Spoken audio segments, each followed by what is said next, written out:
प्रभु यीशु मसीह के नाम से एक बार फिर से आप सबको मैं सलाम देता हूं। मैं विश्वास करता हूं कि आप प्रभु में आनंदित होंगे, तृप्त होंगे। जहां पे भी प्रभु ने आपको रखा है, सेवकाई दी है, और इस परिस्थितियों में भी परमेश्वर आप में अपना आनंद उंडेल रहा होगा। आज हम अपने तीसरे सेशन में आ गए हैं एस्कैटोलॉजी के, और आज का जो अध्ययन हमारा केंद्रित होगा वो है महाक्लेश और प्रभु यीशु मसीह के दूसरे आगमन के बारे में। Tribulation and Christ second coming, इसके बारे में आज हम लोग चर्चा करेंगे और विस्तार से बातचीत करेंगे। लेकिन इससे पहले कि हम अपने अध्ययन में आगे बढ़ें, जैसे कि मैंने पहले भी कहा था, मैंने अपने सारे नोट्स में क्लियरली बता दिया कि हम इस सेशन में, हर एक सेशन में क्या क्या सीखेंगे। और इस सेशन में, जो हम तीसरे सेशन में हैं, हम आज देखेंगे एक साथ सबसे पहले कि 3 व्यूज रिगार्डिंग ट्रिबुलेशन के बारे में या महाक्लेश के बारे में कौन कौन सी 3 विचारधारा है। उसी के साथ हम देखेंगे reasons why church will not go in great tribulation. महाक्लेश में कलीसियां क्यों नहीं जाएगी, क्या क्या कारण है, बाइबल हमें क्या क्या कारण देती है, इस बात के लिए हम अध्ययन करेंगे। तीसरा बात हम लोग देखेंगे टाइम ऑफ ट्रिबुलेशन, कौन सा समय होगा जब क्लेश पड़ेगा या महाक्लेश होगा। उसी के साथ चौथी बात हम देखेंगे condition of earth during tribulation, पृथ्वी का उस वक्त क्या दशा होगी जब महाक्लेश इस पृथ्वी के ऊपर हो रहा होगा। तो उस 7 वर्ष का समय किस प्रकार से पृथ्वी काटेगी या बिताएगी, उसके बारे में हम अध्ययन करेंगे। पांचवी बात हम देखेंगे who will be judged during the time of tribulation, महाक्लेश के समय में किन लोगों को परमेश्वर जांचेगा या उनका न्याय करेगा। छठी बात हम देखेंगे glorious event of second coming, जैसे ही महाक्लेश का समय खत्म होगा प्रभु यीशु मसीह का दूसरा आगमन हो जाएगा, उसके बारे में हम आज विस्तार से देखेंगे। सातवीं बात हम देखेंगे purpose of his second coming, प्रभु यीशु मसीह का दूसरा जो आगमन है उसका क्या मुख्य उद्देश्य है, उसके बारे में हम देखेंगे। आठवीं बात important things to remember and know about his second coming, कुछ विशेष बातें हैं जो हमें ध्यान रखना चाहिए प्रभु यीशु मसीह के आगमन के बारे में। और अंत में हम देखेंगे time of his second coming, प्रभु यीशु मसीह का दूसरा आगमन का समय कब होगा। मैंने इन सारी बातों को नोट्स में भी लिखा है, और ये ऐसा विषय है, जब मैं इसको अध्ययन कर रहा था मेरे मन में कई बार आया ये एक बहुत बड़ा विषय है और हम सब सीख रहे हैं। मैं स्वयं, मुझे कई बार अध्ययन को बनाते समय और करते समय ये लगा कि ये एक बहुत ही विस्तारित अध्ययन है और इसे हमें कई बार पढ़ना पड़ेगा, कई बार अध्ययन करना पड़ेगा। तो आप इस बात को इस प्रकार से ग्रहण करें कि ये जो अध्ययन मैं आपको प्रोवाइड कर रहा हूँ टीचिंग नोट्स के द्वारा और वीडियो के द्वारा, ये एक केवल शुरुआत है। इसके बाद आप अध्ययन करेंगे पवित्र आत्मा के द्वारा, है ना। बहुत सी ऐसी बातें होंगी जिसमें शायद आप मेरे साथ सहमत नहीं हो, कोई बड़ी बात नहीं है। हम सब अलग अलग तरीके से देखते हैं। मैं भी कई बातों में बहुत से लोगों से सहमत नहीं हूं, लेकिन मैं उनका आदर करता हूं। मैंने उनसे बहुत दूसरी बातें सीखी हैं। इस बात को हम अच्छे से समझें, क्योंकि ये एक ऐसी डॉक्ट्रिन है जिसके बारे में कई तर्क और वितर्क हैं। कई ऐसी बातें हैं जो कि लोगों ने अपनी दृष्टि से लिखा है और उसके ऊपर टीका टिप्पणी किया है। तो हमें इस बात को समझना चाहिए, उन बातों को भी हम नज़रअंदाज ना करें। और अगर आप कोई अच्छी किताबों का अध्ययन करते हैं इस विषय को लेकर के, तो ये बहुत ही आपके लिए फायदेमंद होगा। इस अध्ययन के द्वारा मैं बस ये कहूँगा कि आपके मन में परमेश्वर पवित्र आत्मा ये कार्य को आरंभ करे कि उस आने वाले समयों के बारे में आप और भी अच्छे से अध्ययन कर सकें और भी विस्तारित रूप में अध्ययन कर सकें, है ना। उत्तम गुरु बाइबल में लिखा है कि प्रभु यीशु मसीह है, और पवित्र आत्मा के लिए लिखा है जब वो आएगा तो तुम्हें सब बातें सिखाएगा, तुम्हें सारी बातें समझाएगा। इस वक्त मेरी ये प्रार्थना है कि ये अध्ययन केवल आपको प्रज्वलित करे, केवल आपको ढांढस दे और उत्साह प्रदान करे कि आप शेष बातों को जो प्रकाशित वाक्य में लिखी हुई है, डैनियल की पुस्तक में लिखी हुई है और पूरी संपूर्ण बाइबल में लिखी हुई है, इन सारी बातों को पवित्र आत्मा के चरणों में बैठ करके परमेश्वर के वचन के माध्यम से अन्य प्रभु के दासों की किताबों को लेकर के आप इसको बार बार अध्ययन करें।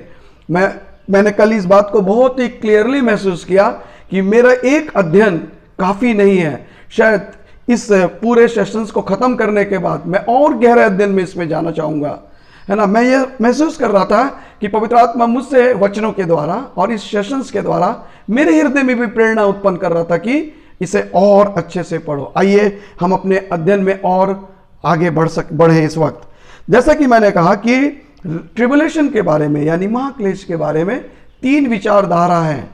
और पहली विचारधारा यह है प्री ट्रिबुलेशन व्यू। इसके माध्यम से जो बाइबल के विद्वान लोग थे उन्होंने ऐसा सोचा, समझा और लिखा कि प्रभु यीशु मसीह जब इस पृथ्वी के ऊपर जब क्लेश का अनुमति देंगे या जब क्लेश शुरू होगा, तो according to this view Christ will come for the church before the 7-year tribulation begins. In other words rapture will be before tribulation. यहां पर हम देख सकते हैं कि इस प्री ट्रिबुलेशन थ्योरी के अनुसार प्रभु यीशु मसीह का जो आएंगे, जब प्रभु यीशु मसीह वो महाक्लेश से पहले चर्च को ले जाने के लिए आएंगे, और इसलिए कलीसिया जो है वो महाक्लेश में नहीं जाएगी, प्रभु यीशु मसीह उससे पहले आ जाएंगे। दूसरी बात हम देखते हैं, दूसरी जो थ्योरी है वो मिड ट्रिबुलेशन थ्योरी। इस विचारधारकों का ऐसा मानना है कि प्रभु यीशु मसीह महाक्लेश का आरंभ हो जाएगा जो कि 7 वर्ष का है, और जब 3.5 वर्ष का समय खत्म हो जाएगा तो मध्य में प्रभु यीशु मसीह आएंगे और तब दुल्हन को उठा के ले जाएंगे। और इनका यह मानना है कि कलीसिया क्लेश में प्रवेश करेगी जो कि 3.5 साल का होगा, लेकिन महाक्लेश जो कि 3.5 साल जो आगे का है उसमें प्रवेश नहीं करेगी। ये मिड ट्रिबुलेशन व्यू है। और तीसरा व्यू जो है वो है पोस्ट ट्रिबुलेशन व्यू। इन विचारधारकों का ऐसा मानना है कि कलीसिया जो है पूरे 7 साल के तकलीफों में जाएगी, क्लेश में और महाक्लेश दोनों में जाएगी, और उसके बाद प्रभु यीशु मसीह का दूसरा आगमन होगा। अगर हम इन तीनों विचारों को देखें तो बाइबल अर्थात नया नियम क्लियरली इस बात की पुष्टि कर देता है कि प्रभु यीशु मसीह जो है वो महाक्लेश से पहले आएंगे। वो आकर के हमें प्रभु यीशु मसीह उठा करके स्वर्ग में ले जाएंगे, और कलीसिया किसी भी तरीके से महाक्लेश में प्रवेश नहीं करेगी।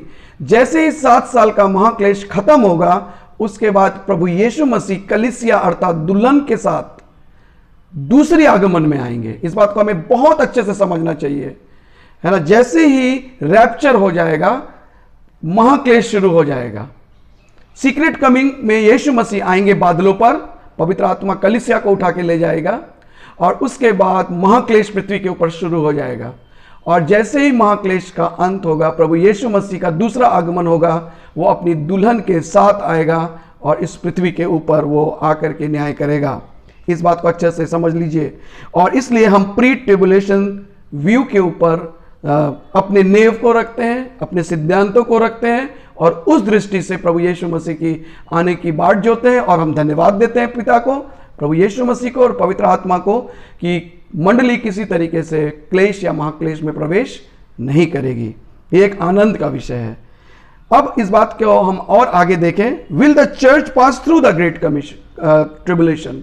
क्या जो इस बात को जो मैं कह रहा हूं कि वो प्रवेश नहीं करेगी, तो कुछ लोग कहते हैं कि नहीं वो प्रवेश करेगी, और हमारा जवाब इस बात के लिए है कि no, church will not go in great tribulation.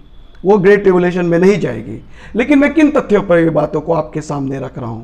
मैं आपके सामने कुछ बातों को रखूंगा जिससे कि न्यू टेस्टमेंट या परमेश्वर का वचन सिद्ध कर देता है कि कलीसिया जो है वो रैप्चर हो जाएगा और महाक्लेश में प्रवेश नहीं करेगा। सबसे पहली बात है स्वयं प्रभु यीशु मसीह का वायदा। प्रभु यीशु मसीह ने लूका 21 अध्याय उसके 36 में ये वायदा दिया है, और इस वायदे के ऊपर हम डिपेंड हो सकते हैं, क्योंकि प्रभु यीशु मसीह का वचन एकदम सत्य है और वो जीवित वचन है। ये उसका वायदा है। मैं पढ़ूंगा आपके लिए ताकि आपको और मुझे एक साथ प्रभु शांति और ढांढस दे। लूका 21 का 36 में ऐसा लिखा है कि इसलिए जागते रहो और हर समय प्रार्थना करते रहो कि तुम इन सब आने वाली घटनाओं से बचने और मनुष्य के पुत्र के सामने खड़े होने के योग्य बनो। आप देख सकते हैं ये प्रभु यीशु मसीह का प्रॉमिस है कि कलीसिया जो है महाक्लेश में प्रवेश नहीं करेगी, वो उससे पहले उठा ली जाएगी। एक और वचन हम आपके साथ पढ़ेंगे, प्रकाशित वाक्य 3 अध्याय उसका 10वां पद। प्रकाशित वाक्य 3 अध्याय 10 पद, ये भी प्रॉमिस है यीशु मसीह का। प्रभु यीशु मसीह ने कहा, तूने मेरे धीरज के वचन को थामा है, इसलिए मैं भी तुझे परीक्षा के उस समय बचा रखूंगा जो पृथ्वी पर रहने वालों के परखने के लिए सारे संसार पर आने वाला। हाँ मेरे प्रियो, ये महाक्लेश सारे संसार पर आएगा, लेकिन कलीसिया के ऊपर नहीं आएगा। ये प्रभु यीशु मसीह का प्रॉमिस है। इसलिए मैं कह सकता हूं वचन के आधार पर, प्रभु के वायदे की दृढ़ता पर, कि कलीसिया महाक्लेश में प्रवेश नहीं करेगी। दूसरा जो पॉइंट है वो है the nature of tribulation.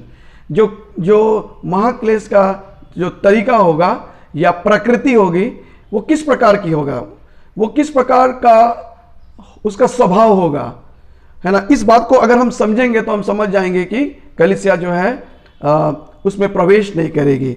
Bible बताती है कि जो तकलीफ और कठिनाई आएगा वो याकूब के तकलीफों के दिनों के समान होगा। ये बात लिखी हुई है ना, यिर्मयाह 30 का 7 पद में। जैसे याकूब के दिनों में तकलीफ आया था, वैसी तकलीफ उस वक्त परमेश्वर आने देगा इस संसार के ऊपर, है ना। और उसी के साथ साथ हम यहेजकेल 30 का 3 में भी देखते हैं कि वो अन्य जातियों का समय होगा, वहां साफ लिखा हुआ है। तो इन दोनों पद को अगर हम देखें तो याकूब मतलब इज़राइल का जो समय होगा और अन्य जातियों का समय होगा।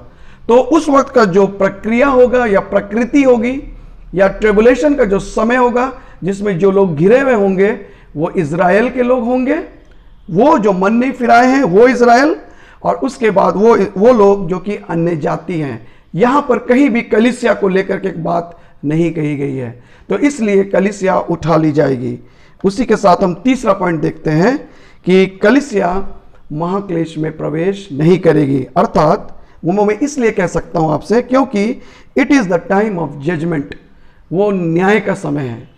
और हम जानते हैं कि हमारा न्याय उस वक्त हो जाएगा, एक विश्वासी का न्याय उस वक्त होगा जब प्रभु यीशु मसीह कलीसिया को उठा करके स्वर्ग में ले जाएंगे। और जैसे हमने पिछले दिनों में चर्चा किया था कि उसी समय हमारा न्याय प्रभु यीशु मसीह स्वयं करेंगे, लेकिन महाक्लेश के समय में प्रभु यीशु मसीह इस संसार का न्याय करेंगे।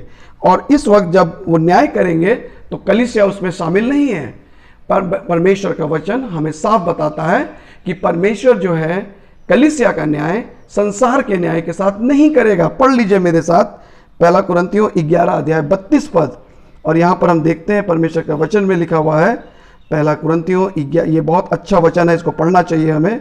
11 का 32 में लिखा हुआ है ऐसा, परंतु प्रभु हमें दंड देकर हमारी ताड़ना करता है, इसलिए कि हम संसार के साथ दोषी ना ठहरे। यहाँ पे क्लियरली लिखा है कि हम संसार के साथ दोषी नहीं ठहरेंगे, है ना। This is the judgment time for Israel and Gentiles. ये समय परमेश्वर इज़राइलियों का न्याय करेगा और इस समय परमेश्वर जो है अन्य जातियों का न्याय करेगा। एक वचन और हम पढ़ेंगे 1 पतरस 4 का 17, ये भी एक विशेष वचन है। 1 पतरस उसका 4 अध्याय और उसका 17 पद।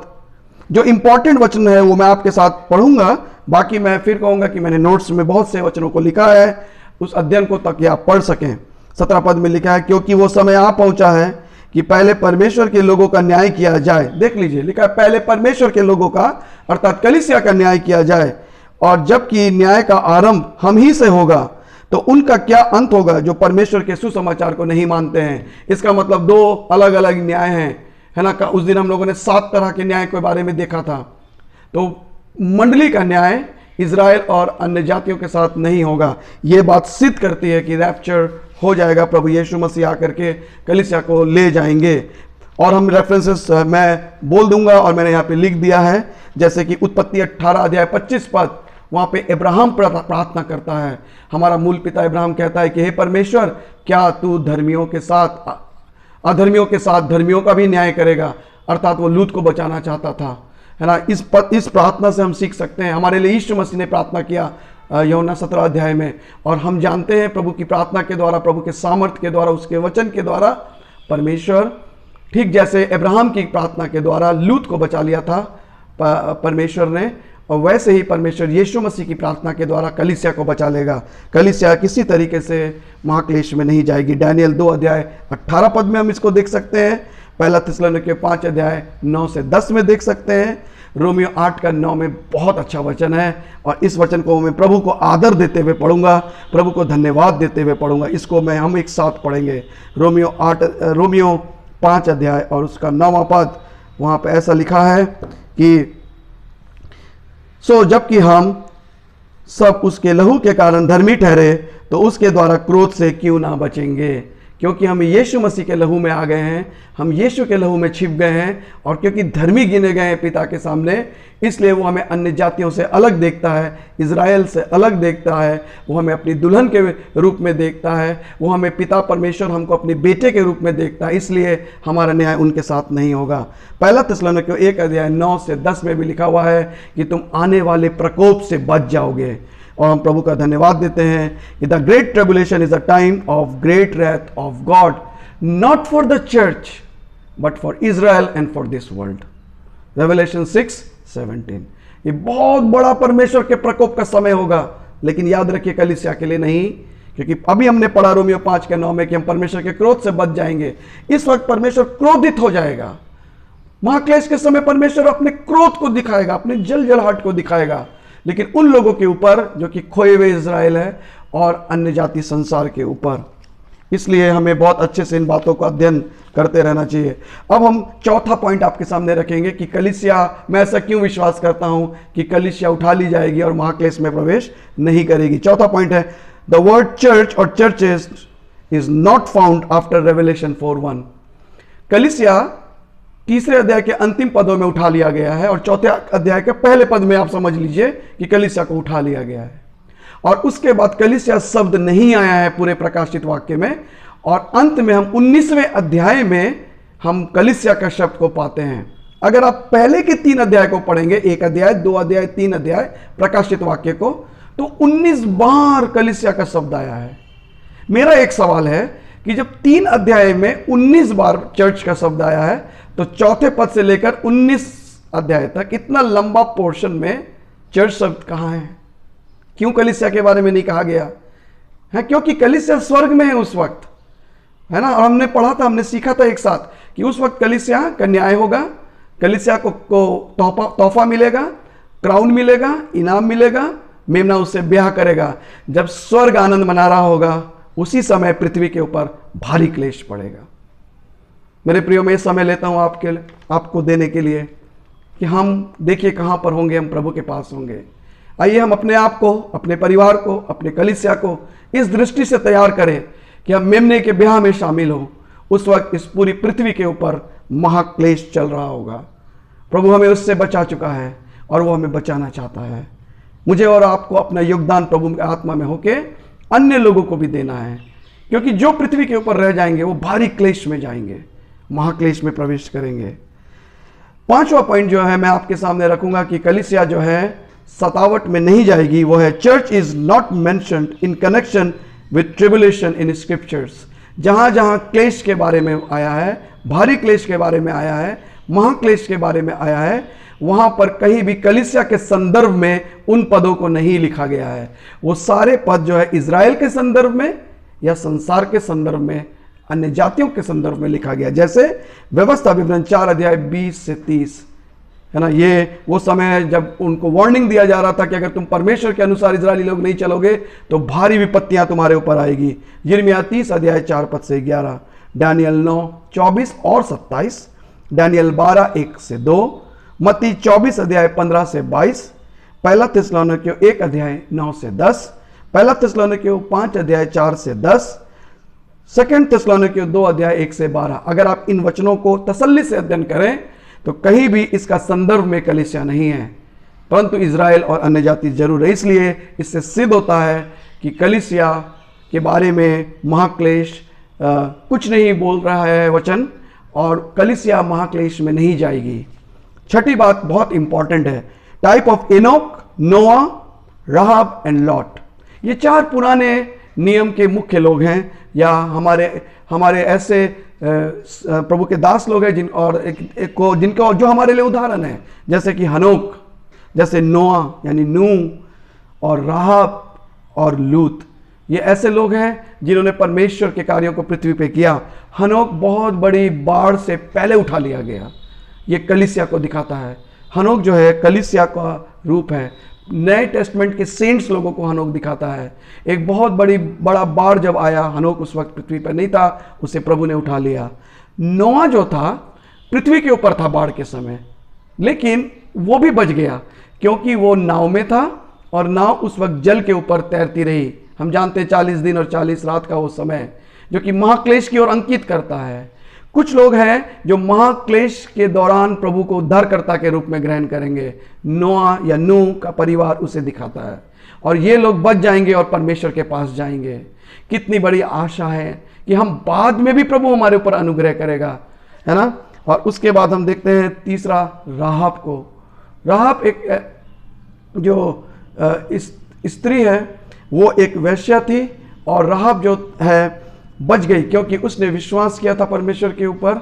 उसने परमेश्वर को के इजरायलियों के ऊपर विश्वास किया था, और राहब इसलिए बच गई क्योंकि उसने एक धागा डाल दिया था, एक वाचा इजरायलियों ने उनके साथ बांधा था, और जब उसने उस विश्वास को कर्म के द्वारा दिखा दिया तो राहब को जब इजरायली लोगों ने अटैक किया तो राहब बच गई, और पूरा यरीहो के लोग जो है बहुत बड़े विपत्ति में पड़े।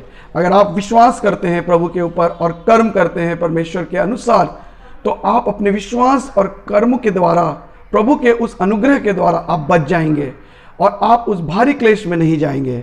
और उसी तरह लूत है, लूत जो कि धर्मी था, बाइबल में लिखा हुआ है, एक बहुत बड़ी तकलीफ आई सदोम और गमोरा के ऊपर, और लूत और उसके परिवार को बचा लिया गया। लूत बच गया और धर्मी ठहरा। ये सारी बातें अंकित करती है। पुराना नियम वैसे भी पौलुस कहता है कि हमारे लिए पैरेबल है, दृष्टांत है, और हम इन बातों को पढ़ सकते हैं, और हम ये सारी बातें अंकित करती है कलीसिया की ओर कि कलीसिया महाक्लेश में नहीं जाएगी। वो हनोक के समान, लूत के समान और राहब के समान बचा ली जाएगी। और अगर कोई लोग रह जाएंगे तो मैं उन्हें तो मैं किस प्रकार से आशा दूं मुझे मालूम नहीं है, लेकिन मैं इस वक्त ये बोल दूंगा उनके लाइफ के ऊपर कि वो लोग अगर महाक्लेश में प्रवेश करेंगे, प्रभु के ऊपर विश्वास नहीं करने के कारण, कलीसिया में नहीं जाने के कारण, तो उनके पास दूसरा मौका होगा परमेश्वर के ऊपर विश्वास करने का, लेकिन वो बहुत कठिन मौका होगा, और वो नोआ के समान उस क्लेश में रहेंगे। और क्योंकि जब वो परमेश्वर को ग्रहण कर लेंगे तो एंटी क्राइस्ट उनका सामना करेगा, विरोध करेगा, उन्हें मारेगा, और ये लोग एंटी क्राइस्ट के सामने अपने आप को नहीं झुकाएंगे, इसलिए उनको शहीद कर दिया जाएगा, मार दिया जाएगा, और ये लोग नूह के परिवार के समान बच जाएंगे, है ना। ये कितनी बड़ी शांति की बात है। और हम सातवीं बात देखते हैं, डॉक्ट्रिन ऑफ इमेंस। इसका मतलब है कि एक बहुत बड़ी, ये इस सिद्धांत के बारे में हम कहते हैं, इसको साधारण शब्दों में अगर हम पढ़िए, बहुत ही इंपॉर्टेंट चीज है कि जो प्रेरित लोग थे वो लोग कह रहे थे कि इमीडिएटली प्रभु यीशु मसीह का आना होगा, तुरंत प्रभु यीशु मसीह आएगा और वो हमें पलक झपकते हुए ले जाएगा। इस सिद्धांत के अनुसार हम ये कहते हैं कि चेले लोग जो थे वो भारी क्लेश का इंतजार नहीं कर रहे थे कि पहले भारी क्लेश आएगा, हम उसमें प्रवेश करेंगे और उसके बाद यीशु मसीह हमें ले जाएगा। नहीं, उन्होंने अपने पत्रियों में भी ऐसा नहीं लिखा। उन्होंने कहा कि हम सब तो पलक झपकते हुए बदल जाएंगे, है ना, यीशु मसीह आएगा और हमें ले जाएगा। कहां पर ऐसा लिखा है? पहला थिस्सलुनीके 4:17। आइए हम इसको पढ़ लें, है ना। ये एक बहुत ही इंपॉर्टेंट सिद्धांत है, डॉक्ट्रिन ऑफ नियरनेस भी हम इसको कह सकते हैं, है ना। पहला थिस्सलुनीकियों में हम देखते हैं इसको कि पहला थिस्सलुनीकियों 4 अध्याय और उसका 17 पद, वहां पे ऐसा लिखा हुआ है कि 4 अध्याय 17 पद में आपके लिए पढ़ दूंगा इसको। जब हम जो जीवित और बचे रहेंगे उनके साथ बादलों पर उठा लिए जाएंगे कि हवा में प्रभु से मिले, और इस रीति से हम सदा प्रभु के साथ रहेंगे। तो आप देख सकते हैं कि पौलुस वेट कर रहा था। पौलुस ने ये नहीं कहा कि हम पहले महाक्लेश में जाएंगे, पौलुस ने ये कहा कि वो आएगा और हम जो जीवित है, पौलुस तो ये भी नहीं कह रहा है कि मैं मर जाऊंगा, पौलुस तो ये कह रहा है कि मैं जो जीवित हूं, कह रहा हम जीवित हैं, है ना, उसके साथ उठा लिए जाएंगे।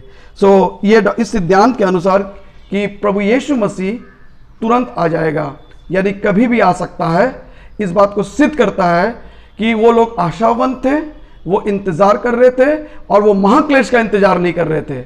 वो लोग उस वक्त जो है प्रभु यीशु मसीह के आने का, उनको उठा के ले जाने का इंतजार कर रहे थे, है ना। पहला थिस्सलुनीके 4:17, प्रकाशित वाक्य 16 अध्याय उसका 15 पद, प्रकाशित वाक्य 22 अध्याय 7 से 12, 7 अध्याय, मुझे माफ कीजिए, प्रकाशित वाक्य 22 अध्याय 7 पद, 12 पद और 20 पद, मत्ती 24 का 44 और लूका 12 अध्याय 39 से 40। मैं एक वचन और पढ़ूंगा, प्रकाशित वाक्य 16 अध्याय और उसका 15 पद में हम ऐसा पाते हैं, प्रकाशित वाक्य उसका 16 अध्याय और 15 पद, ये इंपॉर्टेंट वचन है और मुझे और आपको इससे शांति मिले।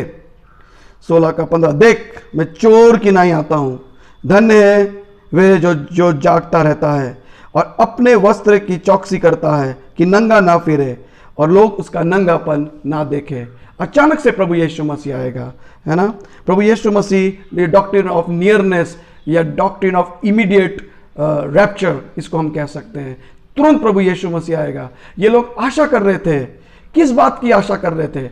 ये लोग प्रभु यीशु मसीह के अचानक से आ जाने की आशा कर रहे थे, ना कि क्लेश की आशा कर रहे थे। और आज आइए इन वचनों को लेकर के हम एक दूसरे को शांति दें कि हम प्रभु यीशु मसीह के आने की बाट जो रहे हैं, हम उस महाक्लेश की बाट नहीं जो रहे, और इसलिए कलीसिया नहीं जाएगी महाक्लेश में। इस बातों को हम अच्छे से समझ लें। फिर से मैं रिपीट करूंगा, सबसे पहले परमेश्वर प्रभु यीशु मसीह का वायदा, उसके कारण हम क्लेश में नहीं जाएंगे। द नेचर ऑफ ट्रिबुलेशन, है ना, वो इज़राइल और अन्य जातियों के लिए अंकित करती है। उसके बाद it is the time of judgment, वो न्याय का समय होगा इज़राइल और अन्य जातियों का। द वर्ड चर्च और churches not found after revelation 4:1, हम रेवलेशन 4 अध्याय उसके 1 पद के बाद नहीं पाते हैं कलीसिया के बारे में, उसके जिक्र के बारे में, और 19वें अध्याय में पाते हैं। और बीच का जो समय है जब कलीसिया का रैप्चर हो जाता है और जब दूसरा आगमन प्रभु का होता है 19वें अध्याय में, उसके जो बीच का समय है वो महाक्लेश का समय है। 5वां, church is not mentioned in connection with tribulation in scriptures. जितने भी वचनों को हमने देखा उसमें कलीसिया का संदर्भ में नहीं कहा गया है ना। नोआ, इनोक, राहाब और लूत का उदाहरण और दृष्टांत सिद्ध करता है और अंकित करता है कि कलीसिया महाक्लेश में नहीं जाएगी। उसी के साथ साथ डॉक्ट्रिन ऑफ नियरनेस या इमीडिएट रैप्चर हमें बताता है कि प्रभु यीशु मसीह के चेले लोग इंतज़ार कर रहे थे और वो कहते थे प्रभु तू कब आएगा, और वो जल्दी आने के बाट जो रहे थे, वो महाक्लेश की बाट नहीं जो रहे थे। अब हम देखेंगे टाइम ऑफ ट्रिबुलेशन, कौन सा समय होगा महाक्लेश का। सब इसमें हम 2 बातों को अच्छे से समझ लें। पहली बात, it will be after the rapture. जैसे ही कलीसिया उठा ली जाएगी महाक्लेश का समय शुरू हो जाएगा। प्रकाशित वाक्य 19 का 11 और प्रकाशित वाक्य 4 का 1 पद इस बात को सिद्ध कर देता है। दूसरी बात, it will be prior to the second coming and the 1000-year kingdom of Christ. Yeshu Masih का दूसरा आगमन और 1000 साल का जो शासन इस पृथ्वी के ऊपर करेंगे प्रभु यीशु मसीह, उससे पहले ये प्रक्रिया होगी, उससे पहले महाक्लेश आएगा। मत्ती 24:29 से 30 इस बात को सिद्ध कर देता है ना। तो इन बातों को अच्छे से समझिए। जैसे ही कलीसिया उठा ली जाएगी महाक्लेश आरंभ हो जाएगा, और जब प्रभु यीशु मसीह अपनी दुल्हन के साथ आएगा और न्याय करेगा और 1000 वर्ष तक रहेगा, उससे पहले यह समय खत्म हो जाएगा। ये पूरा समय 7 वर्ष का है। अभी समय नहीं है कि हम 70 सप्ताह का वर्णन कर सकें। ये अपने में एक बहुत बड़ा आनंद का विषय है। अगर 70 सप्ताह के भेद का अध्ययन हम एक साथ करें तो पूरा 1 घंटा उसमें लग जाएगा, है ना। और इस चीज को हम बाकी के समय के लिए छोड़ दें, इस शिक्षा को हम पवित्र आत्मा के लिए छोड़ दें, क्योंकि वो उत्तम गुरु है, वो हमें समझाएगा और सिखाएगा। और मैं यहाँ पे समय लूंगा आपको इनकरेज करने के लिए कि आप स्वयं एक प्रभु के दास होने के नाते, एक प्रभु की दासी होने के नाते कृपया समय दीजिए और 70 सप्ताह के अध्ययन को जरूर कर लीजिए। 70 सप्ताह का जो भेद है, सबसे पहले यिर्मयाह को प्राप्त हुआ, उसने अपनी पुस्तक में लिख दिया, और दानियल जो था उसके लिए प्रार्थना कर रहा था। और 9वें अध्याय में जब वो यिर्मयाह की पुस्तक पढ़ रहा था और वो उपवास के साथ प्रार्थना कर रहा था, तब परमेश्वर ने उसको 70 सप्ताह का भेद प्रकाशित कर दिया उसके ऊपर। और हम बाद में देखते हैं यूहन्ना ने इन बातों को अपनी पुस्तक में लिख दिया, जो आज हमारे लिए एक छिपी हुई मिस्ट्री नहीं है, वो एक हमारे सामने प्रकट कर दिया गया है और उसे हम पढ़ सकते हैं और जान सकते हैं। अब हम आगे देखेंगे during tribulation the condition of the earth. जब एक महाक्लेश पृथ्वी के ऊपर होगा, ये 7 साल का जो समय होगा, ये पृथ्वी का उस वक्त क्या दशा होगी, पृथ्वी किस दशा में पाई जाएगी। सबसे पहली बात, परमेश्वर का वचन कहता है कि सूरज जो है अंधेरा हो जाएगा, प्रकाशित वाक्य 6 का 12-13 में लिखा है। दूसरा, चंद्रमा जो है वो लहू में बदल जाएगा, प्रेरितों का काम 2 का 20। तीसरा, तारेगण जो है वो आकाश से गिराए जाएंगे, मत्ती 24 अध्याय उसका 29 पद। चौथा, बहुत भारी युद्ध होगा और उसके बाद बहुत अशांति होगा महाक्लेश के समय, प्रकाशित वाक्य 6 अध्याय 3 से 4 और मत्ती 24 अध्याय 6 से 7। पांचवी बात, जगह जगह अकाल पड़ेंगे और लोग भूखमरी से मर जाएंगे, प्रकाशित वाक्य 6 अध्याय 5 से 8, लूका 21 अध्याय 11 पद, यजकेल 14 अध्याय 21 पद में हम इस बात को पाते हैं। वह अकाल का समय होगा। छठा, उस वक्त स्वर्ग से आग और गंधक और ओले गिराए जाएंगे, है ना, चारों तरफ तहस नहस का वातावरण होगा, प्रकाशित वाक्य 8 अध्याय 7 पद। क्या आप धन्यवादित हैं कि ऐसे महाक्लेश के समय में पृथ्वी के ऊपर कलीसिया नहीं होगी, और इसलिए हमें आवश्यक है कि हम कई लोगों को प्रभु के राज्य में लाएं ताकि वो भी बच जाए। इस कैटोलॉजी के इस अध्ययन के द्वारा मेरी प्रेरणा आपको यह है कि आपके अध्ययन और शिक्षा और उन्नति के द्वारा आपकी मंडली की उन्नति हो, अन्य जातियों को प्रभु में लाया जाए आपके द्वारा, ताकि बहुत लोग इस बड़े प्रकोप से परमेश्वर के बच जाए। सातवीं बात, समुद्र में बहुत हानि होगी, 1/3 समुद्र जो है वो लहू में तब्दील हो जाएगा या बदल जाएगा, प्रकाशित वाक्य 8 अध्याय 8 से 11 पद, प्रकाशित वाक्य 16 अध्याय 3 पद। आठवीं बात, it will be a time of great sorrow, बहुत दुख और क्लेश और तकलीफ का समय होगा, लोग रोएंगे और विलाप करेंगे और तकलीफ और परेशानी उठाएंगे। और मैं ये बता दूं आपको, उस वक्त कोई सहायक नहीं होगा, कोई शांति देने वाला नहीं होगा, कोई कंफर्ट देने वाला नहीं होगा, प्रकाशित वाक्य 9 अध्याय 3 से 10 में हम इसको पाते हैं।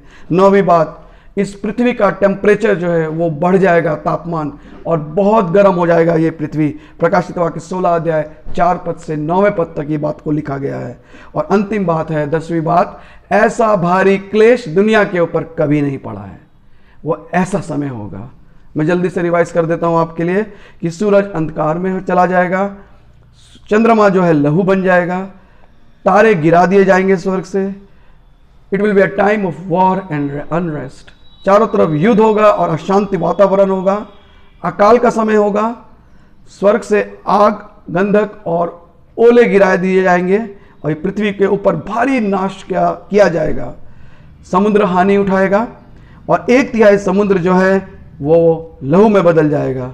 ये बहुत बड़ा एक तकलीफ का समय होगा, महाक्लेश जो है वो ग्रेट सॉरो का समय होगा और टेम्परेचर बहुत ज़्यादा बढ़ जाएगा इस पृथ्वी का, और उसी के साथ साथ ऐसा क्लेश होगा ये कि पृथ्वी के ऊपर कभी ऐसा क्लेश नहीं आया होगा।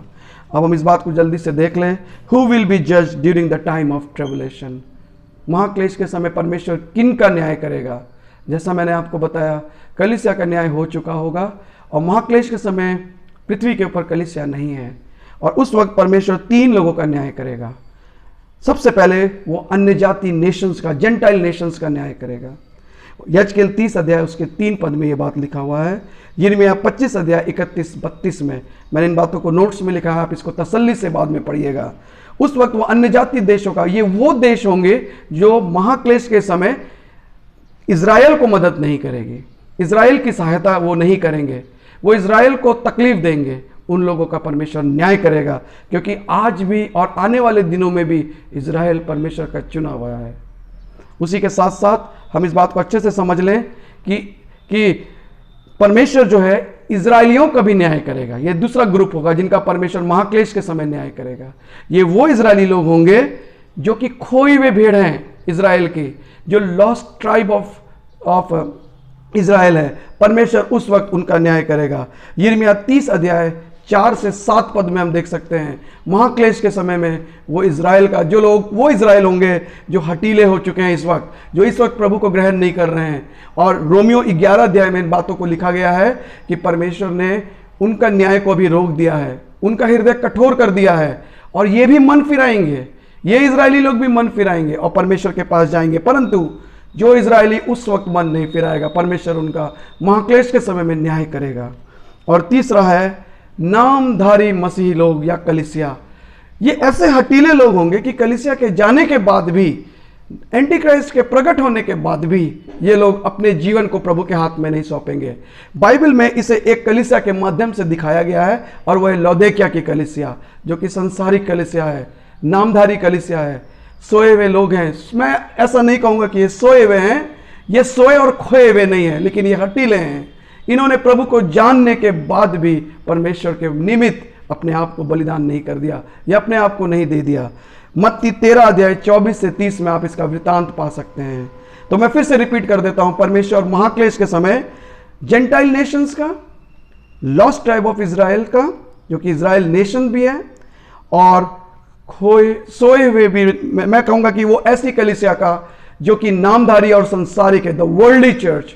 ही विल जज द वर्ल्डली चर्च। लेकिन प्रभु का धन्यवाद हो, जो ट्रू चर्च होगा वो उठा लिया जाएगा। हम इस वक्त परमेश्वर को धन्यवाद दें कि भारी क्लेश और उस न्याय से परमेश्वर ने हमें बचा लिया है। हम इस वक्त क्षण लें व्यक्तिगत रूप में प्रभु को धन्यवाद देने के लिए कि उस बड़े न्याय से, जो इस वक्त बहुत भयानक तरीके से करेगा, हमारे उस बड़े न्याय को परमेश्वर ने कलवरी क्रूस के ऊपर टाल दिया, और वो हमें इस बात के लिए नहीं जांचेगा। ये कितनी शांति का विषय है। उसके बाद हम इस बात को अब आगे बढ़ेंगे, second coming of Lord Jesus Christ. इसके लिए पौलुस कहता है कि ये ग्लोरियस टाइम है। वो कहता है ये बहुत ही पवित्र समय है। प्रकाशित वाक्य 19 अध्याय 11 पद से 16 पद, जिसको हम पढ़ेंगे बाद में, इसमें हम देख सकते हैं कि परमेश्वर जो है यीशु मसीह आ जाएगा। ये कौन सा समय होगा? जैसे ही महाक्लेश का समय जो 7 साल का है खत्म होगा, उसी समय प्रभु यीशु मसीह अपनी दुल्हन के साथ दूसरी आगमन में इस पृथ्वी के ऊपर आ जाएंगे। वो बहुत ही अच्छा समय होगा।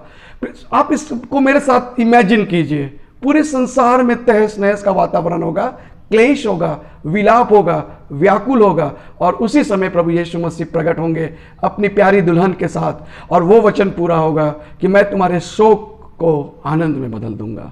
और प्रभु यीशु मसीह का दूसरा आगमन इस पृथ्वी के ऊपर जब होगा तो वो अपने 1000 वर्ष को स्थापित करेगा, और वो शांति और सुकून का समय होगा। है ना, कितना आनंद का बात है। कलीसिया तो ऑलरेडी शांति पा रही होगी, लेकिन इस वक्त कलीसिया प्रभु यीशु मसीह के साथ कार्य करेगी। वो कलीसिया प्रभु यीशु मसीह के साथ दूसरे आगमन में इस पृथ्वी पर आएगी, और वो अधिकार के साथ वो भी न्याय करेगी, राज्य करेगी, और परमेश्वर के राज्य को स्थापित करेगी। इस परमेश्वर के राज्य की स्थापना के बारे में हम बाद में देखेंगे। ये कैसा समय होगा? This will be called a glorious event. प्रेरितों ने कहा कि ये बहुत ही अद्भुत समय होगा। उनके पास शब्द ही नहीं था, उनके पास वाक्य नहीं था कि उसका वर्णन कर सके। जब उनके पास नहीं था तो मेरे पास शब्दों की कमी है। ये बात बताती है कि मैं एक सीमित इंसान हूं, मैं एक मनुष्य हूं, और आप भी। हम उस समय को वर्णन नहीं कर सकते क्योंकि हमारा सोचना और समझना बहुत थोड़ा है। उसी के साथ ही ये हम पढ़ सकते हैं प्रेरितों के काम 10 अध्याय 43 में, इस समय के लिए भविष्यवक्ता लोग बड़ी आशा लगा के रखते थे, और वो कहते थे, सारी भविष्यवक्ताओं ने अपनी सारी भविष्यवाणी प्रभु यीशु मसीह के आगमन की ओर अंकित करते हुए कहा। यह बात प्रेरितों के काम 10 का 43 में लिखा हुआ है। उसी के साथ हमें समझना चाहिए कि जब इतना विलाप होने लगेगा, जब इतना तकलीफ होने लगेगा महाक्लेश के समय, तो सारे संसार के लोग, है ना, all Nations will want that Christ must come. पूरे संसार के लोग, चाहे वो अन्य जाति ही क्यों ना हो, जब इतना बड़ा तकलीफ आ जाएगी तो वो कहेंगे अब हमें छुटकारा चाहिए, और it will be the desires of the nations. महाक्लेश में जो तकलीफ उठा रहे होंगे, और वो लोग कहेंगे प्रभु यीशु मसीह आप हमें छुड़ाइए, क्योंकि एकमात्र केवल यीशु मसीह ही सहारा होगा जो महाक्लेश से निकाल सकता है। पाप से केवल यीशु मसीह छुड़ा सकता है, और इसलिए कलीसिया को उसने छुड़ा लिया। महाक्लेश से केवल प्रभु यीशु मसीह छुड़ा सकता है, और इसलिए प्रभु यीशु मसीह का दूसरा आगमन होगा। इस बात को हम हग्गई की पुस्तक उसका 2 अध्याय 7वें पद में पाते हैं। प्रेरित पौलुस का एक वचन मैं आपके साथ पढ़ना चाहूंगा, दूसरा तीतुस की पुस्तक, उसमें 2 अध्याय हम खोल लें और उसका 13 पद। देखिए पौलुस ने किस प्रकार से प्रभु यीशु मसीह का वर्णन करते हुए तीतुस को इनकरेज किया। तीतुस उसका 2 अध्याय और उसका 13 पद में हम देखते हैं, वहां पे ऐसा लिखा है, और उस धन्य आशा की, अर्थात अपने महान परमेश्वर और उद्धारकर्ता यीशु मसीह की महिमा के प्रकट होने की बाट जोते रहो। वो ये कह रहा है कि देखो वो एक बहुत महिमा का समय होगा, बहुत ही अच्छा समय होगा, वो एक ग्लोरियस टाइम होगा। और इसलिए हमें इस बात को समझ लेना चाहिए कि Jesus is coming with his church. वो अकेले नहीं आ रहा है, वो प्रभु यीशु मसीह कलीसिया के साथ आ रहा है। मैं चाहूंगा कि आप इसको बाद में अध्ययन कर लीजिएगा। मत्ती 24 अध्याय, पूरा संपूर्ण 24 अध्याय समय दीजिए मेरे प्रियो। इस समय जब आप लॉकडाउन की परिस्थिति में हैं, इस समय जब आपके ऊपर बहुत ज़्यादा जिम्मेदारी नहीं है, कृपया वचनों को का अध्ययन कीजिए, क्योंकि ये आपको हष्ट पुष्ट बनाएगी। और क्योंकि आप प्रभु के दास और दासी हैं, ये वचन आपको नई तसल्ली देगी, नई आशा देगा आपको ये वचन, और आपको कलीसिया की सेवकाई करने में बड़ा आनंद प्राप्त होगा आने वाले दिनों में। मत्ती 24 अध्याय पूरा पढ़िएगा, मरकुस 13 अध्याय संपूर्ण अध्याय पढ़िएगा, लूका 21 अध्याय संपूर्ण पढ़िएगा, है ना। एक तरीके से आप इसे अपना असाइनमेंट समझिए। मत्ती 24 अध्याय 30 पद और यूहन्ना 1 अध्याय उसका 51, इसको हम पढ़ लें एक साथ। यूहन्ना, मैं मुख्य वचनों को जिससे प्रभु ने मुझे भी छुआ है अध्ययन करते समय, मैं उसको आपके साथ पढ़ना चाहूँगा। यूहन्ना 1 का 51 में लिखा हुआ है, वहाँ पे ऐसा लिखा है, फिर उससे कहा, मैं तुमसे सच सच कहता हूँ कि तुम स्वर्ग को खुला हुआ और परमेश्वर के स्वर्गदूतों को ऊपर जाते और मनुष्य के पुत्र को ऊपर से उतरते देखोगे। ये प्रभु यीशु मसीह का स्वयं का वचन है। अब हम इस बात को देखें कि सेकंड कमिंग का पर्पस क्या होगा, सेकंड कमिंग का उद्देश्य क्या होगा। प्रभु यीशु मसीह सेकंड कमिंग में जब आएंगे तो किस कारण से आएंगे? वो दो कारणों से आएंगे। एक, वो सारे अधर्मी लोगों का न्याय करेंगे, उनको वो दंडित करेंगे।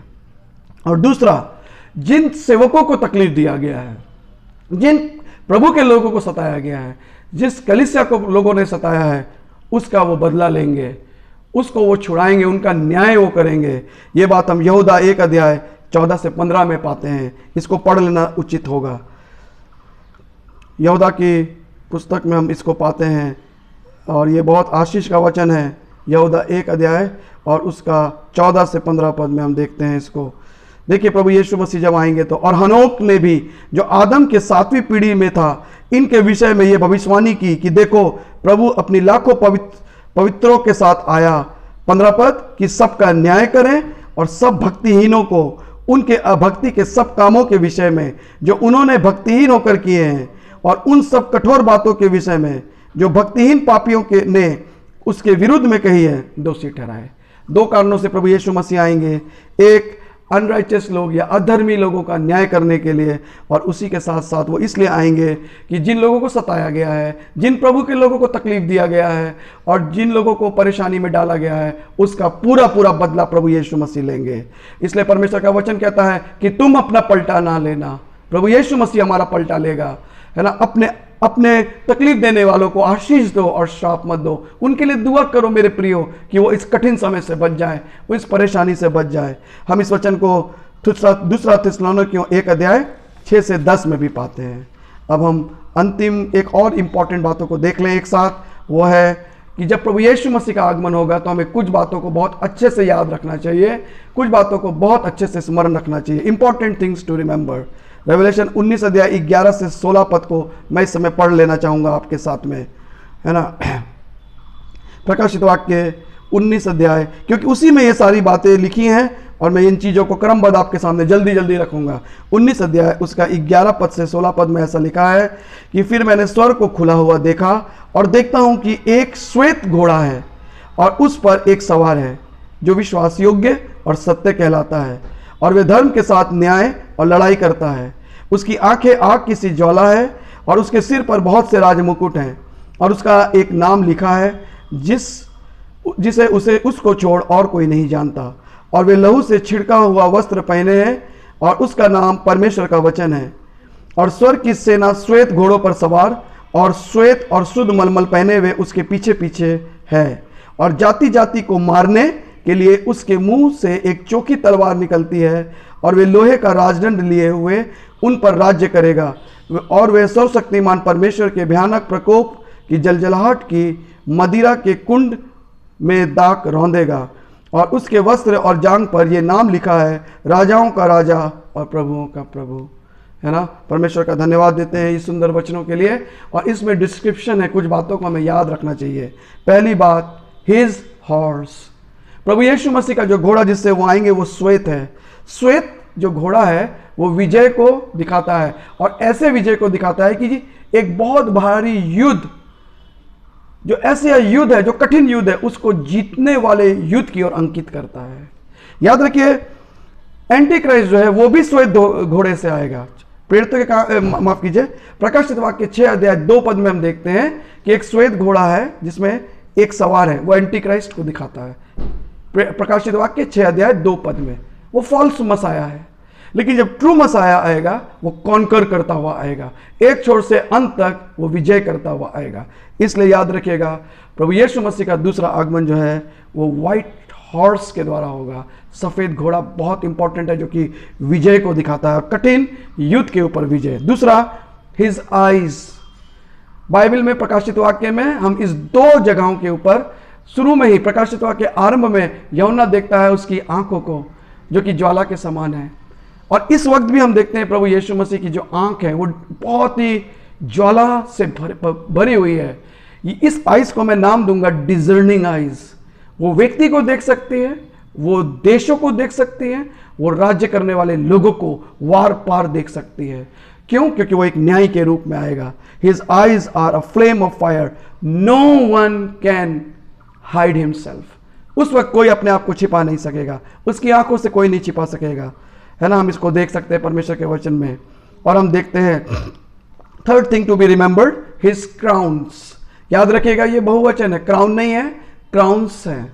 उसके ऊपर ढेर सारे मुकुट है, जैसा मैंने अभी पढ़ा, है ना। ये क्यों दिखाएगा? ऐसा माना जाता है कि इस पृथ्वी के ऊपर 200 से भी ज़्यादा देश हैं, है ना, 200 से भी ज़्यादा कंट्रीज हैं, और उन सारे देशों के ऊपर प्रभु यीशु मसीह राज्य करेगा।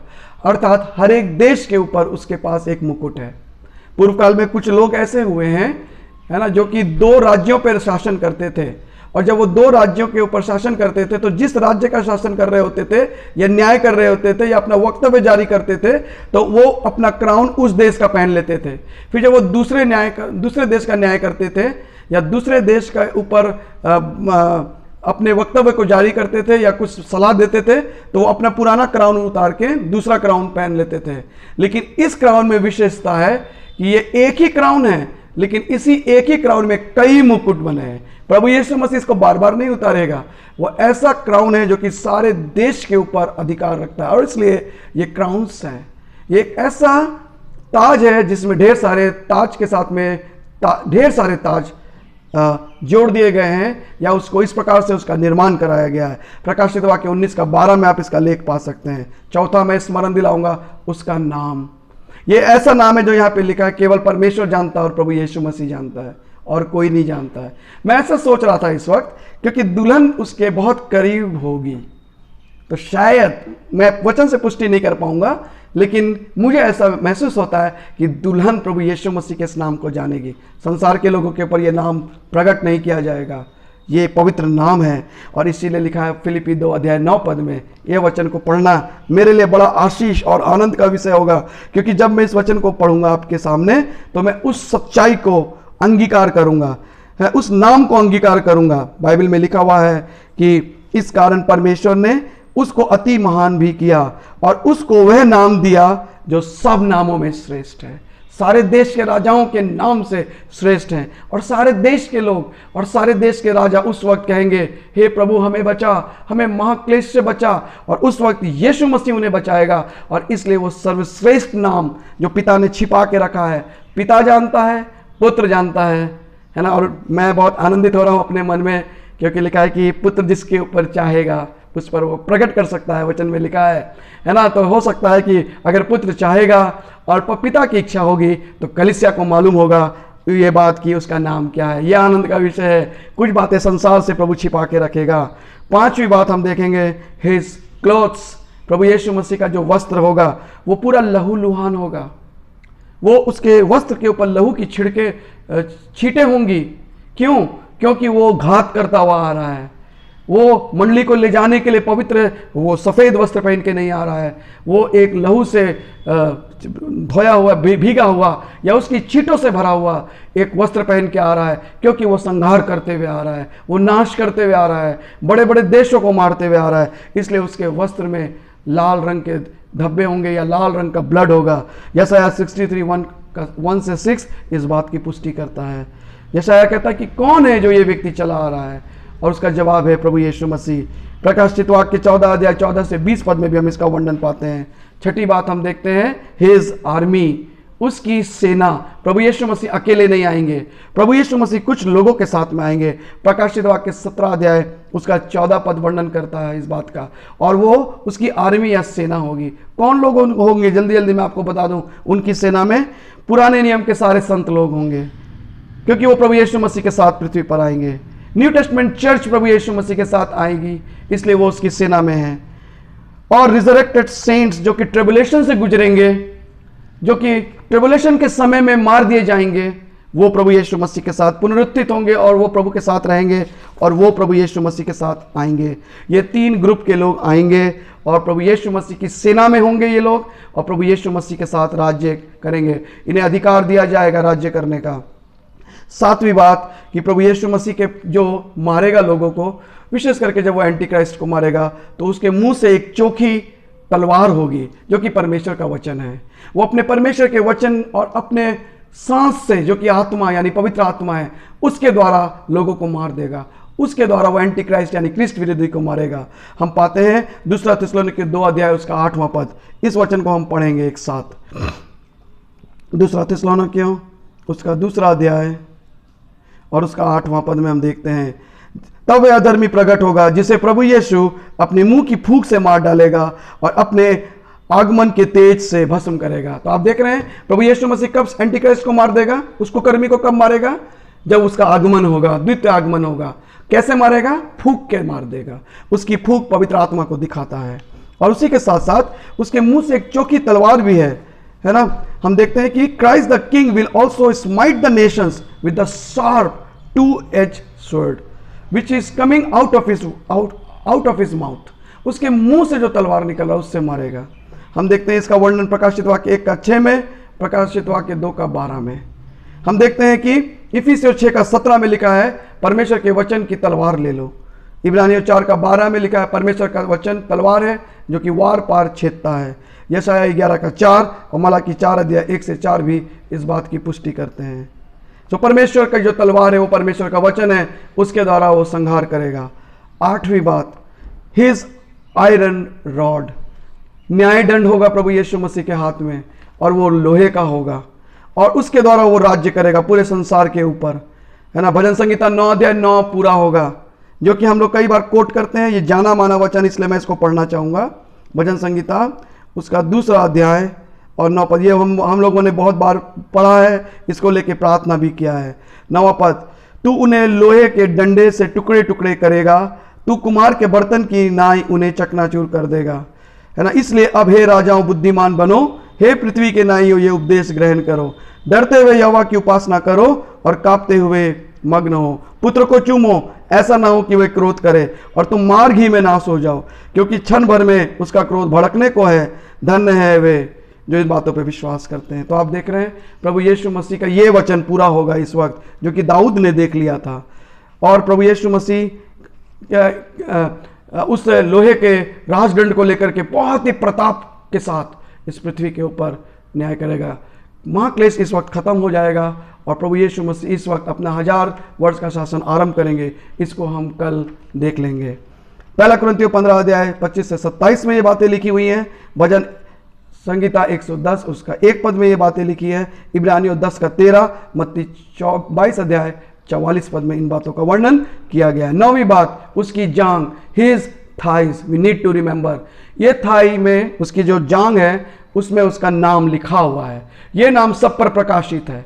पहला वाला नाम परमेश्वर के ऊपर, परमेश्वर जानता है, यीशु मसीह जानता है, और शायद मुझे ऐसा लगता है, वचनों के वचन मैं नहीं दे रहा हूं आपको, लेकिन मैं महसूस करता हूं कि वो अपनी दुल्हन को, क्योंकि दुल्हन बहुत निकट होगी, उसके इंटीमेट कनेक्शन होगा, तो वो उसको बताएगा। ये मेरा सोच है अपना। लेकिन ये जो नाम है जो उसके थाइस के ऊपर लिखा है, जब वो उस घोड़े पे आएगा तो उसके वस्त्र उड़ेंगे और लोग और देश के बड़े बड़े शासक लोग उस नाम को पढ़ सकते हैं।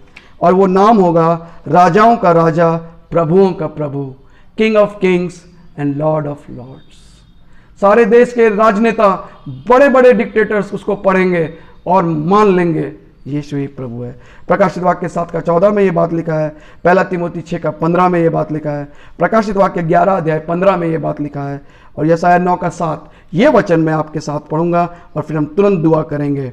यशाया 9वां अध्याय और उसका 7वां पद, वहाँ पे ऐसा लिखा है, उसकी प्रभुता सर्वदा बढ़ती रहेगी और उसकी शांति का अंत ना होगा, इसलिए वे उसको दाऊद की राजगद्दी पर इस समय से लेकर सर्वदा के लिए न्याय और धन के द्वारा स्थिर किए हुए संभाले रहेगा।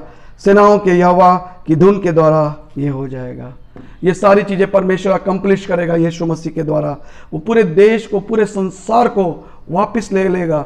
जिस संसार को आदम ने खो दिया था उसे प्रभु ले लेगा और प्रभुता उसके कांधों पे होगी और समस्त संसार के ऊपर शांति का वातावरण हो, वो लेके आएगा। 10वीं और अंतिम बात, प्रभु यीशु मसीह जैतून के उस पहाड़ के ऊपर आएगा और अपने पाँव को खड़ा रख देगा। ये वही जैतून का पेड़ है जिसके बारे में हम पढ़ सकते हैं। इसको हम पढ़ेंगे एक साथ और हम फिर दुआ करेंगे। जकरिया की पुस्तक में हम देखते हैं, आपको स्मरण दिलाऊंगा मैं, एक दिन जब प्रभु यीशु मसीह जा रहे थे तो उसने कहा, जब वो चले गए तो कुछ लोगों ने, 2 स्वर्गदूतों ने आकर के कहा हे गलीली पुरुषों, जिस प्रकार से तुम प्रभु यीशु मसीह को जाते हुए देखते हो, ठीक उसी प्रकार से एक दिन उसको आते हुए भी देखोगे। जकरिया 14 अध्याय उसका 3 पद से हम पढ़ें, 3 से 5 में पढ़ूंगा। वहाँ लिखा है, तब यहोवा निकलकर उन जातियों में से ऐसा लड़ेगा जैसा वो संग्राम के दिन में लड़ा था, और उस समय वे जलपाई के पर्वत पर पांव धरेगा जो पूरब और यरूशलेम के सामने है। तब जलपाई का पर्वत पूरब से लेकर पश्चिम तक बीचों बीच फटकर बहुत बड़ा खड्डा हो जाएगा। तब आधा पर्वत उत्तर की ओर और आधा दक्षिण की ओर हट जाएगा। तब तुम मेरे बनाए हुए उस खड्डे से होकर भाग जाओगे, क्योंकि वो खड्डा आसेल तक पहुंचेगा, वरन तुम ऐसे भागोगे जैसा उस भूडोल के डर से भागे थे जो यहूदा के राजा उज्जिया के दिनों में हुआ था। तब मेरा परमेश्वर यहोवा आएगा और सब पवित्र लोगों के साथ आएगा। आप देख रहे हैं, ये प्रभु यीशु मसीह के सेकंड कमिंग के बारे में है। वो उस पर्वत के ऊपर आएगा और आकर के उसके ऊपर अपने पांव को रखेगा और वो पहाड़ गिर जाएगा। और ये प्रभु यीशु मसीह का दूसरा आगमन होगा। प्रेरितों के काम 1 अध्याय 11 पद, मत्ती 24 अध्याय 27 से 31, जकरिया 14 अध्याय 3 से 5 इन बातों का वर्णन करता है ना। अब अंत में हम जल्दी से देखें कौन सा समय होगा प्रभु यीशु मसीह का आने का। His glorious coming will be immediately after the tribulation and before the beginning of the 1000 years kingdom of our Lord Jesus Christ। प्रभु यीशु मसीह का जो दूसरा आगमन होगा महाक्लेश के समाप्त होने पर होगा और 1000 वर्ष के प्रारंभ में, 1000 वर्ष के पहले हो जाएगा। वो उसके मध्य में प्रभु यीशु मसीह आएंगे। एक वचन को हम पढ़ें और उसके बाद हम एक साथ प्रभु के सामने धन्यवाद देते हुए दुआ करेंगे। दूसरा पतरस उसका 3 अध्याय और उसका 10 पद, मैं इस वचन को आपके सामने पढ़ूंगा। परंतु प्रभु का दिन चोर की नाई आ जाएगा। उस दिन आकाश बड़ी हड़हड़ाहट के शब्द से जाता रहेगा और तत्व बहुत ही तप्त होकर पिघल जाएंगे और पृथ्वी और उसके काम जल जाएंगे, है ना। और जब ऐसी बातें हैं तो मैं आपके सामने अंत में कुछ सवाल छोड़ना चाहूँगा। जबकि ये सब बातें इस रीति से पिघलने वाली हैं तो तुम्हें पवित्र चाल चलन और भक्ति में कैसा मनुष्य होना चाहिए, ये फर्स्ट क्वेश्चन है। दूसरा क्वेश्चन, और परमेश्वर के उस दिन की बाट किस रीति से जीना चाहिए।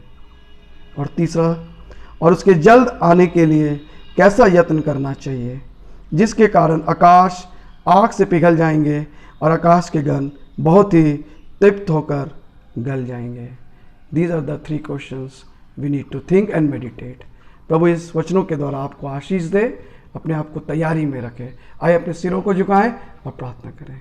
धन्यवाद परमेश्वर, जब आपका आना इतना निकट है, हम आपको आज सबसे पहले धन्यवाद देते हैं कि आप सबसे पहले अपनी कलीसिया को ले जाएंगे, क्योंकि आप हमारे ऊपर दंड की आज्ञा नहीं रखते। और उसके बाद प्रभु यीशु मसीह, आप हम धन्यवाद देते हैं कि आप हमें महाक्लेश से बचा लेंगे। और प्रभु हम आपसे प्रार्थना करते हैं और धन्यवाद देते हैं कि तू हम सबको, अपनी कलीसिया को ये सौभाग्य देगा कि हम दूसरे आगमन में तेरे साथ शरीक होंगे और इस पृथ्वी के ऊपर न्याय और राज्य करने के लिए आएंगे। लेकिन आज मैं अपने भाई बहनों के साथ उन लोगों के लिए भी प्रार्थना हम लोग करते हैं जो आज यीशु मसीह को नहीं जानते हैं, जो हटीले देश के राजा लोग हैं प्रभु, जो कठिनता से लोगों से बर्ताव कर रहे हैं प्रभु, उन्हें अनुग्रह दे कि वो जान जाएं और मंडली में शामिल हो जाएं। प्रभु उन विश्वासियों के लिए प्रार्थना करते हैं जो कि आज बहुत ही आराम से ज़िंदगी जी रहे हैं और उन्हें कोई मतलब नहीं है प्रभु से, उसकी कलीसिया से, उसके वचन से। प्रभु उन्हें भी बचा लीजिए। हे प्रभु, एक बार हम लोग सब मिल के प्रार्थना करते हैं कि भारत देश में जागृति ले आइए, उत्तर भारत में जागृति ले आइए, ताकि अंत में हम बहुत लोगों तक सुसमाचार पहुंचा सकें, राज्य का काम कर सकें और कई लोगों को प्रभु के राज्य में ले आएँ। और हम प्रभु के लोगों के साथ ये मिल करके प्रार्थना यीशु मसीह आने वाले प्रभु के नाम से मांगते हैं। सुन और ग्रहण कर, आमीन। और प्रभु के लोग कहें आमीन। प्रभु आपको बहुत आशीष दे, तृप्त रखें, संतुष्ट रखें। हर एक परिस्थितियों में यहोवा को धन्यवाद दीजिए, क्योंकि मैं और आप इस योग्य नहीं हैं कि हम उसकी सेवा कर सकें, उसको आदर दे सकें, तो भी उसने हमें यह सौभाग्य दिया है। इसलिए मैं आपके साथ प्रभु को धन्यवाद देता हूँ और मैं आपको यीशु मसीह के पवित्र नाम से जय मसीह कहता हूँ। प्रभु आपको, आपके परिवार और कलीसिया के साथ सुरक्षित रखे और आशीषित और आशा के साथ रखे। धन्यवाद के साथ यीशु मसीह के नाम से, आमीन।